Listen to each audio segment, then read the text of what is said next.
This is out of the book Desire of Ages, which is kind of an expanded Bible commentary on the life of Christ. And I'm just going to jump a few paragraphs in this chapter of Gethsemane, and it paints a picture, and I think it does a really good job of trying to bring us into maybe what Christ was experiencing. Christ went a little distance from his disciples, not so far that they could not see or hear him, and he fell prostrate upon the ground. He felt that by sin he was being separated from his Father. The gulf was so broad, so black, so deep, that his spirit shuddered before it. This agony, he must not exert his divine power to escape. This agony. As man, he must suffer the consequences of man's sin. As man, he must endure the wrath of God against transgression. Oh, that's a inflammatory statement.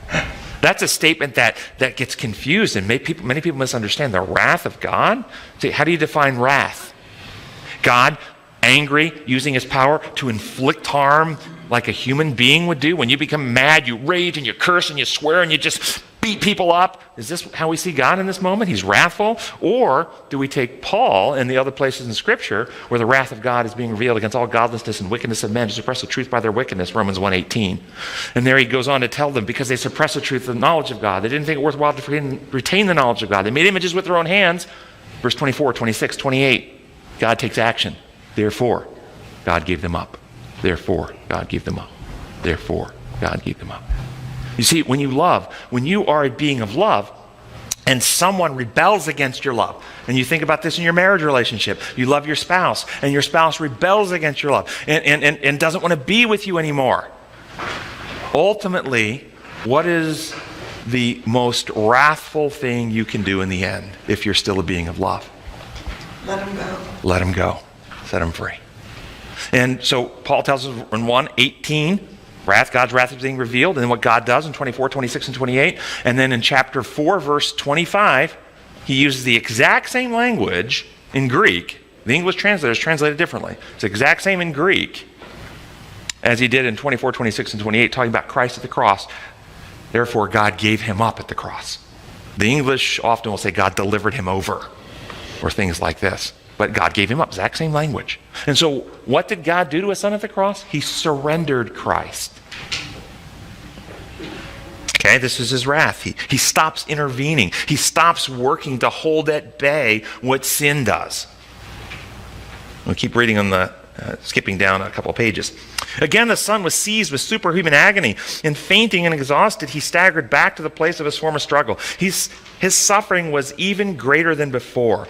As the agony of the soul came upon him, his sweat was as if it were great drops of blood falling to the ground. The cypress and palm trees were silent witnesses to his anguish. From their leafy branches dropped heavy dew upon the stricken form, as if nature wept over its author, wrestling alone with the powers of darkness. A light shone forth amid the storming darkness of this crisis hour, and the mighty angel who stands in God's presence, occupying the position from which Satan fell, came to the side of Christ. The angel came not to take the cup from Christ's hand, but to strengthen him to drink it, with the assurance of his Father's love. He came to give power to the divine human suppliant. He pointed him to the open heavens, telling him of the souls that would be saved as a result of his suffering. He assured him that his Father is greater and more powerful than Satan, and that his death would result in the utter discomfiture of Satan, and that the kingdom of this world would be given to the saints of the Most High. He told him that he would see the travail of his soul and be satisfied, for he would see multitude of the human race saved eternally. Christ's agony did not cease, but his depression and discouragement left him. The storm had in no wise abated, but he who was its object was strengthened to meet its fury. He came forth calm and serene, and you see that in the description of what happened before Pilate in the tribunal. A heavenly peace rested upon his blood-stained face. He had borne that which no human being could ever bear, for he had tasted the sufferings of death for every man.